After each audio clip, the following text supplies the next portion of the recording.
इकडे आदर्श सोसायटी गैरव्यवहार प्रकरणी आरोप असलेले माजी आमदार आणि काँग्रेसचे प्रवक्ते कन्हैयालाल गिडवानी यांचं आज सकाळी मुंबईत निधन झालं। काही दिवसांपूर्वी त्यांना हृदयविकाराचा झटका आल्यानं उपचारांसाठी ब्रीच कँडी रुग्णालयात दाखल करण्यात आलं होतं। विधान परिषदेचे माजी सदस्य असलेल्या कन्हैयालाल गिडवानी यांची कारकीर्द आदर्श सोसायटीतल्या गैरव्यवहारांमुळे वादग्रस्त ठरली। काँग्रेसपासून राजकीय कारकीर्द सुरू करणारे नंतरच्या काळात साखर कारखानदार झाले। काँग्रेस नेत्यांच्या गर्दीत गिडवानींचा आमदारकीसाठी नंबर लागत नव्हता, तेव्हा शिवसेनेनं गिडवानींना आमदारकी दिली।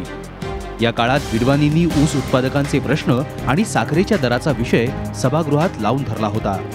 मात्र विधान परिषदेची एक टर्म संपल्यानंतर शिवसेनेनं त्यांना पुन्हा संधी दिली नाही, त्यामुळे ते पुन्हा काँग्रेसमध्ये परतले आणि काँग्रेसने त्यांना प्रवक्तेपद दिलं। नारायण राणे काँग्रेसमध्ये आल्यानंतर गिडवानी त्यांचे कट्टर समर्थक बनले, तर अशोक चव्हाण मुख्यमंत्री असताना गिडवानी त्यांचे खास असल्याचं बोललं जायचं।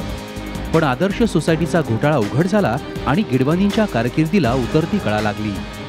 गिडवानी आदर्श सोसायटीचे मुख्य प्रवर्तक होते, तसंच सीबीआयच्या वकिलाला लाच दिल्याच्या आरोपाखाली त्यांना मार्च महिन्यात अटकही करण्यात आली होती। मात्र काही दिवसांपूर्वी त्यांना जामिनावर सोडण्यात आलं होतं। पण राजकीय दृष्ट्या एकाकी पडलेल्या गिडवानींना काही दिवसांपूर्वी हृदयविकाराचा झटका आला होता।